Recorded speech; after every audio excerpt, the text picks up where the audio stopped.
ምንድናቸው? ማይንድ፣ ሀርት፣ ልብ፣ እጅ ዝግጁነቱን እጅ ላይ ምን አለ ነው። አራተኛው ፉት ወይም እግር።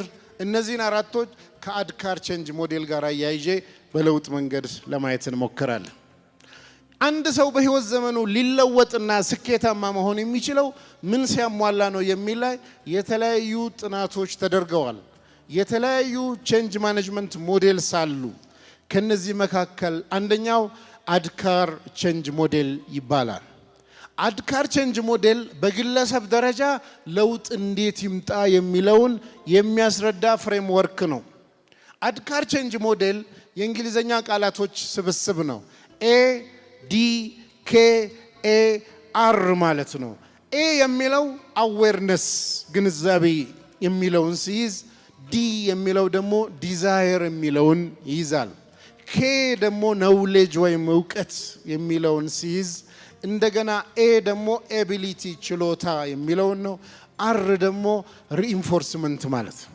እነዚህ አምስቱ ነገሮች በቅደም ተከተል ካልመጡ አንድ ሰው ሊለወጥ አይችልም ነው አድካር ቼንጅ።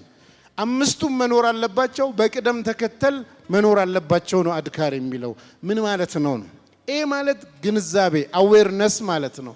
ለውጥ እንደሚያስፈልግ መገንዘብ፣ ባንለወጥ ምን ይመጣል፣ ምን አደጋ አለብን፣ ምን ኮንሲኩዌንስ አለ፣ ምን መዘዝ አለ የሚለውን ማወቅ ሁለተኛው ሲሆን የአዌርነስ ክፍል አንደኛ ለውጥ እንደሚያስፈልግ በጥቅሉ፣ ሁለተኛ ባንለወጥስ ምን ጉዳት ይደርስብናል፣ ሶስተኛ ብንለወጥ ምን ጥቅም እናገኛለን የሚለውን አዌርነስ።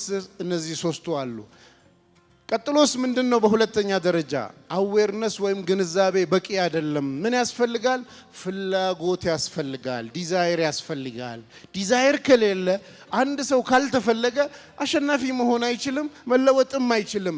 መጀመሪያ የማሸነፍ ፍላጎት፣ የለውጥ ፍላጎት ሰውዬ ውስጥ መኖር አለበት። በዚህ ሁኔታ በመናይበት ፍላጎት ስናይ ወደ ቀልብ የሚያያዝ ነገር አለው። የመጀመሪያው ያነሳ ነው ምንድነው? አዌርነስ ስንል ሞሮፍ የአቅል ጉዳይ ማለት ነው። ብሬን ያልነው ቅድም ማይንድ ካልነው ጋር የሚያያዝ አስተሳሰብ ጋር የተያያዘ ነገር ላይ ነው አብዛኛው። ሁለተኛው ዲዛየር ደግሞ ፍላጎት ከቀልብ ጋር የተያያዘ ነው። ቀልባችን ምን እየፈለገ ነው ነው። አንዳንድ ሰዎች የጫቱን ረሃ በአእምሯቸው እየሳሉ ምርቃና ምናምኑን እያዩ ያንን በምስል እየከሰቱ እያስታወሱ ደስታ እያገኙ ከዛ ዱዓ አድርጉልኝ ልለወጥ፣ ከዛ እንዲህ ብሉ አይሆንም። ያንን ፍላጎት የሚፈጥረውን ምስል ከውስጣችን ደምስሰን አዲሱን ፍላጎት መፍጠር ያስፈልጋል ማለት ነው። ሶስተኛው ፖይንት ምንድነው? ፍላጎት ብቻውን በቂ አይደለም።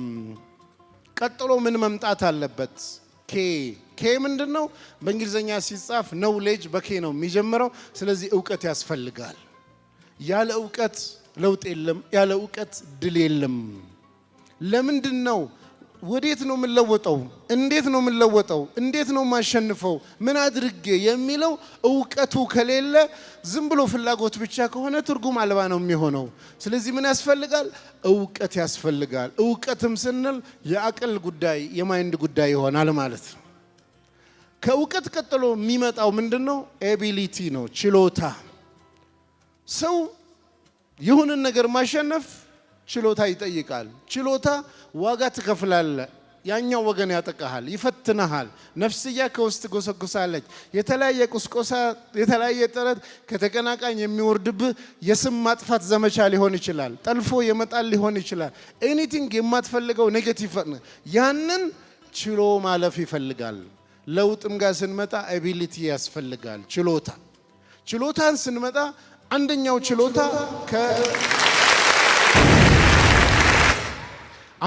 ችሎታ ከልብ ጋር የተያያዘ ነው።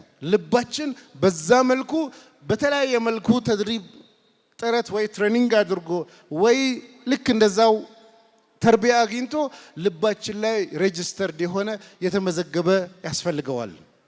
ቀጥሎ ደግሞ ችሎታ ስንል ፊዚካሊ የእጅ ጉዳይ፣ እጃችን ላይ ምን አለ የሚለው ጉዳይ ጋር ይያያዛል።